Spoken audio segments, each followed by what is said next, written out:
This explorer fell into a bottomless forest chasm. When he looked down, darkness and green mist filled the abyss. Then he heard a noise. At first it was just a whisper, but then it grew louder and louder until it was shaking the entire forest. As he peered over the edge, he saw something that made his blood run cold.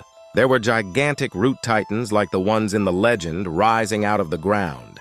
They were covered in moss and vines, and their eyes glowed an eerie green. The explorer tried to scramble away, but it was too late. The titans had seen him. They began to shake the ground with their thunderous roars, and he could feel their vibrations deep in his bones. The chasm was closing in on him, and he knew there was no escape. He closed his eyes and waited for the inevitable. But instead of pain, he felt a strange peace. Maybe falling into the abyss wasn't so bad after all. Here's something that really freaked me out.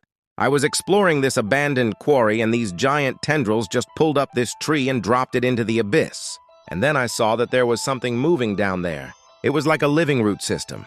And then as I got closer, the ground started to crack and I almost fell in. I managed to scramble out, but it was too late. The tree fell in after me, and the whole thing just started to collapse. I don't know what was down there, but it was definitely not a friendly giant. As the earth shook and cracked, I could see a faint light above me. So I started to run towards it, hoping that I could escape this collapsing pit of despair. But then I felt something grab my ankle, and I looked back to see these giant titans pulling me down into the abyss. I don't know what they were, but I don't want to find out.